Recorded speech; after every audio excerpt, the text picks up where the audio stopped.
କଣ ଦେଖିଛି ପୂଜାପୁରୀ ମୁକ୍ତକର ରାଜ୍ୟରେ ତାଠୁ ଗୋଟିଏ ରାଜକୁମାରୀ ଦେଶରେ ହେଲେ ମୋ ଭଣଜା ମହେଶ୍ୱର ଏତେ ଦିନ ହେଲେ ମୁକ୍ତକର ରାଜ୍ୟକୁ ଆସିଛି ସେ କରୁଛି କଣ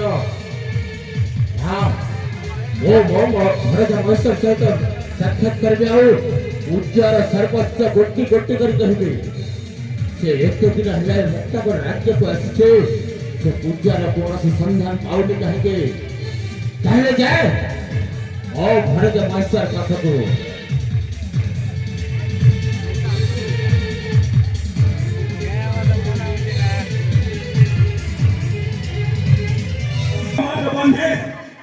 হৃদয় ভিতরটা আজ হো হো হয়ে নিয়ে চলে উঠেছে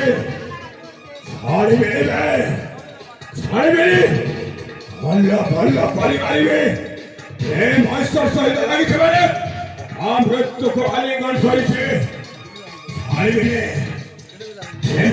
ক্ষতি গ্রহণ করে সবদিন পাই শেষ করে দেবে মহেশ্বর করছে মহেশ্বরটা খেতে ভয়ঙ্কর আরে ভণজা মহেশ্বর আরে মামু তুমি পুড়িয়ে মুক্তাগর রাজ্যরে আরে ভণজা ମୁଁ ଆସି ମୁକ୍ତାଗର ରାଜ୍ୟରେ ହେଲେ ଏତେ ଦିନ ହେଲା କିଏ ମୁକ୍ତାଗର ରାଜ୍ୟକୁ ଆସିଛ ତୁ କଣ ଠିକି ବଜାଇବା ପାଇଁ ଆସିଥିଲୁ ରେ ବାପା ମାମୁ ତମେ କଣ କହିଯାଇଛ ଆରେ ଭଣଜା ମହେଶ୍ୱର ମୁଁ ଆମ ରାଜ୍ୟ ସୁବର୍ଣ୍ଣପୁରରେ এই মুক্তাগড় আসিবা বাটারে কଣ ଦେଖିଛୁ ତୁ ଜାଣିଛୁ କଣ ଦେଖିଛ ମାମୁ আরে ভণজা ଓ ସୁବର୍ଣ୍ଣପୁର ରାଜ୍ୟରେ ମୁକ୍ତାଗড়କୁ ଆସିବା ବାଟରେ ଦେଖିଲେ সেই କାଦମ୍ବେରୀ ଅରଣ୍ୟରେ ପୂଜାପୁରୀ ଗୋଟିଏ ରାଜକୁମାରୀ ବେଶରେ ଆରେ ମାମୁ ପୂଜାକୁ ମୁଁ କରେ ତାକୁ ଦେଖିଲି ତାକୁ କର ମୁଁ ସେଇ କାଦମ୍ବରୀ କଲରୁ ତାକୁ ଜୋର ଜବରଦସ୍ତ ତାକୁ ହେଲେ ରାସ୍ତାର ଚନ୍ଦନ ବୋଲି ଗୋଟିଏ ଟୁକା ସେ ପୁଣି ଆମ ସୁବର୍ଣ୍ଣପୁର ରାଜ୍ୟର ବ୍ରାହ୍ମଣ ଫୋଟା ସେ ମୋତେ ରାସ୍ତାରେ ଅଟକାଇ ମୋ ସହିତ ଯୁଦ୍ଧ କରି ସେ ପୂଜାଟାକୁ ତା ସାଥିରେ ନେଇଯାଇଛି ତା ସାଥିରେ ନେଇଯାଇଛି ଭଣଜା ମହେଶ୍ୱର ତୋର ବର୍ତ୍ତମାନ କଣ ହୋଇଛି ରେ ବାପା ସାମାନ୍ୟ ଗୋଟିଏ ବ୍ରାହ୍ମଣ ଟୁକାଟା ତୋତେ ପରାସ୍ତ କରିଦେଲା ଆରେ ମୋ ହାତରେ ଅସ୍ତ୍ର ନଥିଲା ବୋଲି ମୁଁ ନିରୁପାୟ ହେଇଗଲି ବାବୁ ନିରୁପାୟ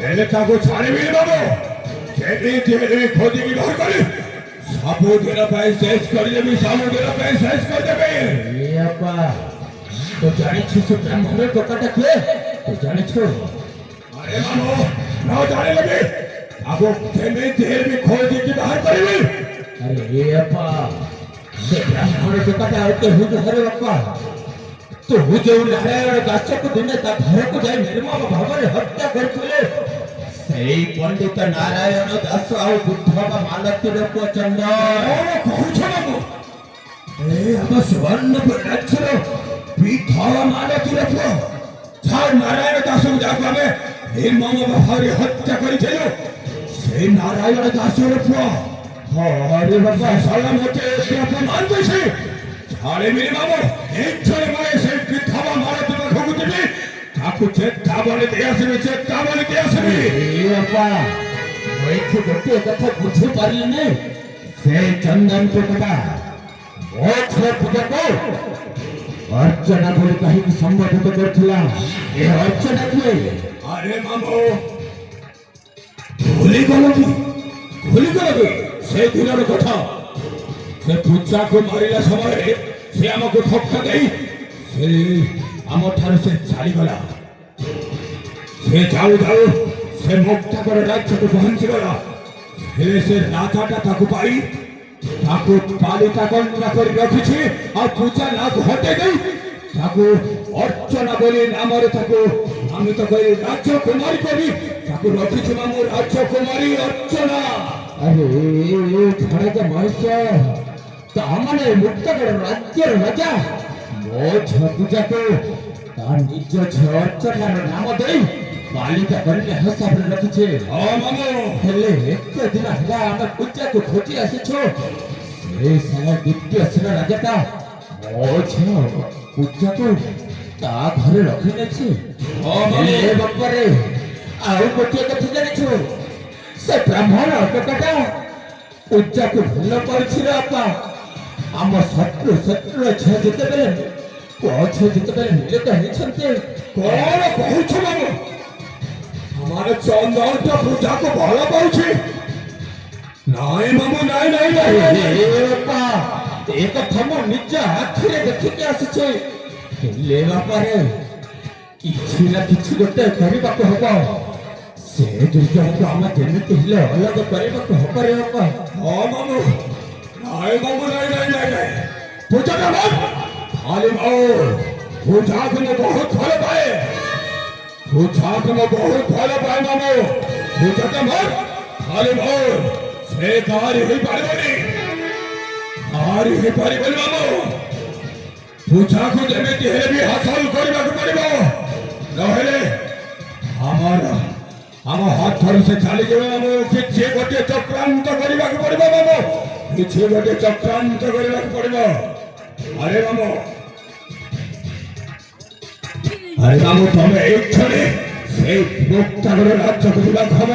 ସେଇ ରାଜା ଦୁର୍ବାସୀଙ୍କୁ ଭେଟିବା ପାଇଁ এই প্রেম লীলাটা, এ প্রেম কথাটা যাইছি সেই রাজাঙ্ক আবার প্রকাশ করতে নেব। এআড়ে সেআড়ে বন্ধ হইকি তার অধিক কিছু কথা কহি এ কথাটাকে তাকে প্রকাশ করে দিও। আর সে কথাটা শুনে সে দৃশ্যটা তার নিজ অক্ষরে দেখিব। আর তারপরে সে রাগরে চর্চরিত হয়ে সে চন্দন আর পূজাকে অলগা করে দেব। আর ସେ ଚନ୍ଦନଟାକୁ ମାଡ଼ ମାରି ସେଠୁ ପୂଜା କରି ସେ ରାଜା ଦରବାରକୁ ସେ ପୂଜାଟାକୁ ଟାଣି ନେଇଯିବ। ଆରେ ହରଦ ମନୁଷ୍ୟ, ତ ବୁଦ୍ଧିକୁ ମାନିବାକୁ ହବ ରେ ବାପା। ଆଉ ମୁଁ ତାହେଲେ ବର୍ତ୍ତମାନ ଯାଉଛି ଏ ମୁକ୍ତାଗର ରାଜ୍ୟର ରାଜା ଦରବାରକୁ। ଆଉ ତୁ ଯିବୁ ସେ ବିଧବା ମାଲତୀ ପାଖକୁ। ହେଲେ ବାପାରେ, ଯେତେ ଶୀଘ୍ର ପାରୁଛୁ ତୁ ତୋ କାର୍ଯ୍ୟରେ ଲାଗିଯା, ମୁଁ ମଧ୍ୟମ କାମରେ ଲାଗି ଯାଉଛି। ଅତି ବିଳମ୍ବରେ ମୁଁ ଆସୁଛି ରେ ବାପା, ମୁଁ ଆସୁଛି। ভয়ঙ্কর